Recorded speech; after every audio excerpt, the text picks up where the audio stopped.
Hey everyone, Tyler here at The Movie Beat. Welcome back to another video.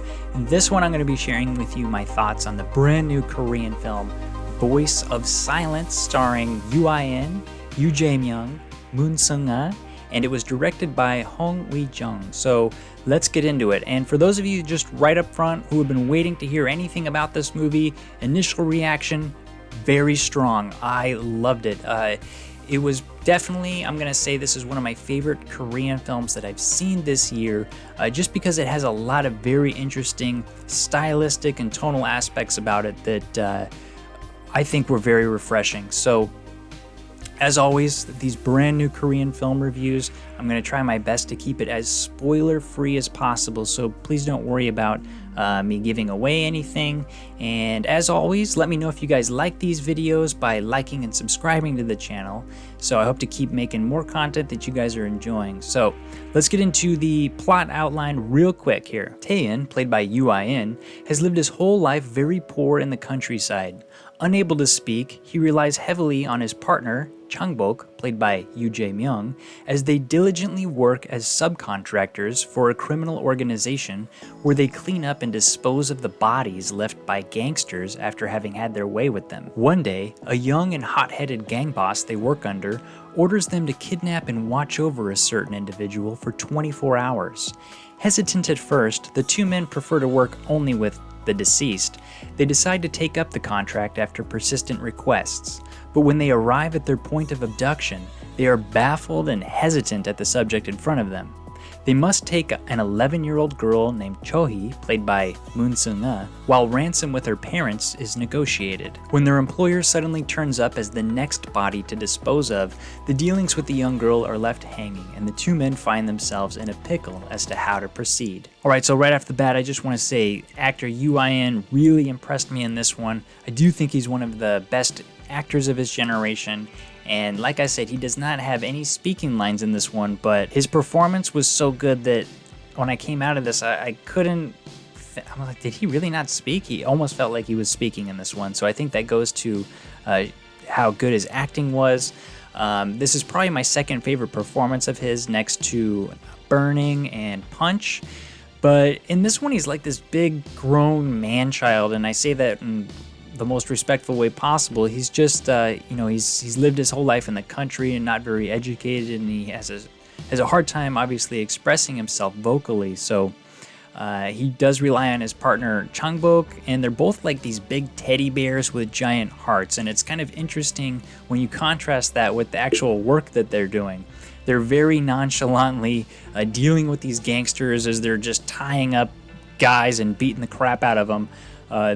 They're the ones that are disposing of the bodies like it's a Tuesday. So it's a weird tone in that sense, and I think this movie does have a lot of darkly comic aspects to it. The relationship that eventually the two men develop with the young girl that they abduct was almost, I would say, sweet if it weren't for the really bizarre circumstances that it was under. So I think this really goes to the broader stylistic and tonal aspects of the movie that are the biggest selling point, and I really found it refreshing. So many criminal movies like this tend to focus on those guys in the suits, the gangsters. This one is very much behind the scenes with the most unlikely of protagonists, really the garbage men. I mean, these guys are shown as these hardworking blue-collar workers, and there's even some other like middlemen that they show in the criminal world that they deal with. And it was really kind of amusing as they would talk to each other on the phone, going through the different channels of communication to get this crime through. But they talk to each other like it's Samsung talking to some foreign partner in another country, just super polite. I mean, they do the whole raising their tone of voice and using all the polite speech. They just don't talk like criminals. So it was kind of funny how they presented themselves and really how they characterized the men and some women in this film. The character Changbok, played by Yoo Jae-myung, was, again, I loved Yoo Ah-in's character in this one, but he really stole the show for me. He's got so many speaking parts because he's got to do a lot of the talking for Yoo Ah-in's character because he doesn't speak, but he's really entertaining, and he's got this charismatic way of every scene that he's in, how he talks to Cho-hee, and it was awesome in this role. The child that they watch over was a huge part of this movie. I didn't realize just how big that was going to be, but there were a few odd things about her character that ultimately make sense, but it was weird at first. But I do think they scored a home run with the casting choice of this young actress. She really nailed it. But as a character, she's kind of weird because she's just a weird girl. I've taught a lot of young kids here in Korea, and she's definitely like 1 in 100. She's very mild-mannered. She's, mostly very confident. She's definitely introverted, but she's got these great survival and coping mechanisms. And it's odd because, most kids would be crying in her position, scared out of their minds.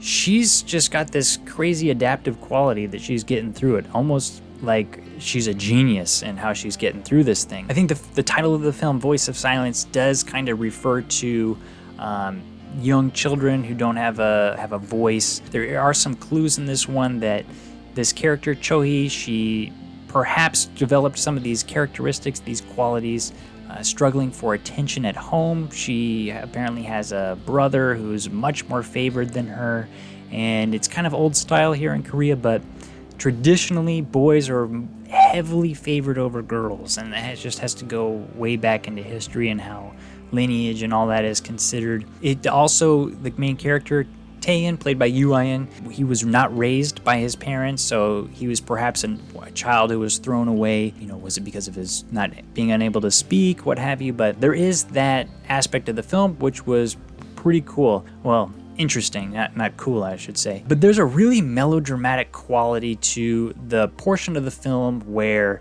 the young character Cho-hee is accepting her lot as part of this bizarre family that's functioning rather well despite the circumstances. Tae-in actually has a very young sister that he lives with that Cho-hee is able to take on the role of older sister too, and she starts cleaning up the house and doing the laundry.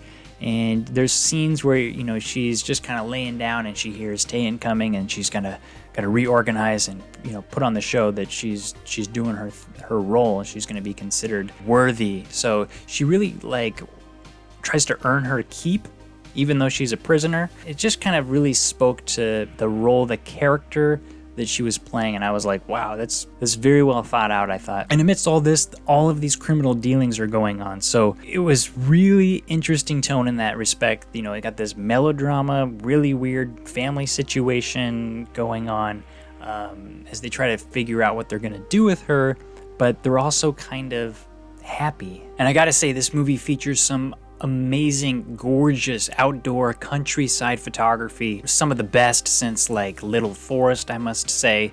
And I think this was also part of the refreshing aspect, as a lot of recent Korean movies, I feel like, even though I love the modern, developed, very high technical side of Korea, I feel like there's a tendency to try and show off that side a little bit more and show Korea in the best possible light. I do like a film like this that does give us a chance to see that little more rural side of Korea, so I really like that aspect about this film too. It's an interesting movie to say the least, and I'm really looking forward to hearing you guys' thoughts on this one, so let me know in the comments below when you eventually get the chance to see it. Thanks again for watching. I'm Tyler at The Movie Beat. Keep watching movies.